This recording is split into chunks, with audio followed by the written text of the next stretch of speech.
I'm going to describe an interactive simulation that demonstrates the behavior when we have phase equilibrium between solid phases, in this case, pure component A, which is on the left side of the diagram shown here, the temperature mole fraction diagram, pure component B, which is on the right, and this particular system, A and B, can react to form a solid compound, A2B3. So we can have three possible solids and we can have liquid present depending on where we are on the phase diagram. We're plotting temperature versus the mole fraction of B. Each of the individual regions is colored differently and labeled. And then we can use the lever rule when we have two phases present, only if we have two phases present. And on the right side of this diagram, we show the relative amounts of the components present. So, for example, when we have the solid circle, black circle at a mole fraction slightly less than 0.2, and we're at low temperature, we have solid A in equilibrium with the compound A2B3. The relative amounts we calculate from the lever rule, and then the amplitude in this bar graph represents the relative amounts. We can change the mole fraction by this slider on the top.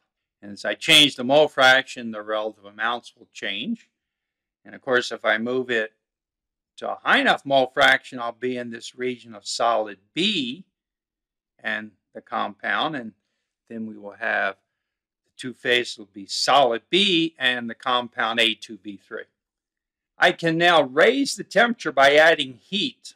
And as we add heat, we'll see transition eventually to liquid phase, and the number of moles of the solid phases will change. So we'll go to the simulation and observe the behavior for one condition. And this is something then you can play around with, pick different mole fractions and observe the behavior.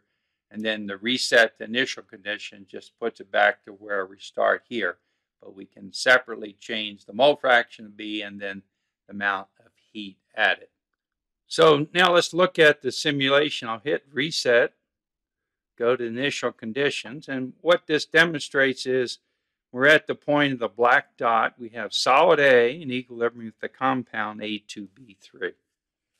And now what I can do is add heat to the system by moving the slider. And as I continue to do that, I'll reach 200 degrees C.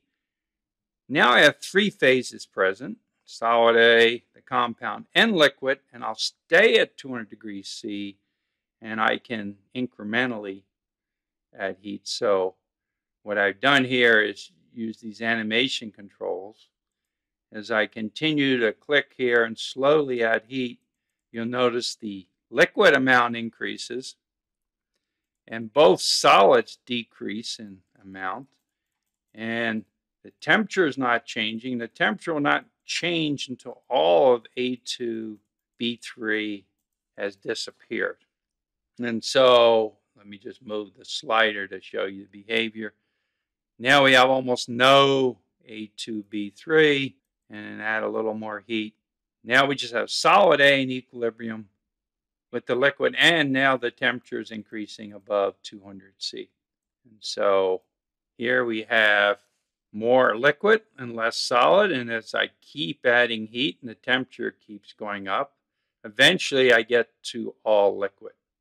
And I can look at any composition and observe similar behavior. In this case, we have solid B and the compound in equilibrium, and as I add heat, I'm going to raise the temperature. And now I'll get to 300 C, and we'll sit at 300 C as we continue to add heat until all of the compound disappears. And now we have solid B in equilibrium with the liquid. Now, as I add more heat, the temperature increases. And again, I add enough heat, eventually I'm in the liquid phase.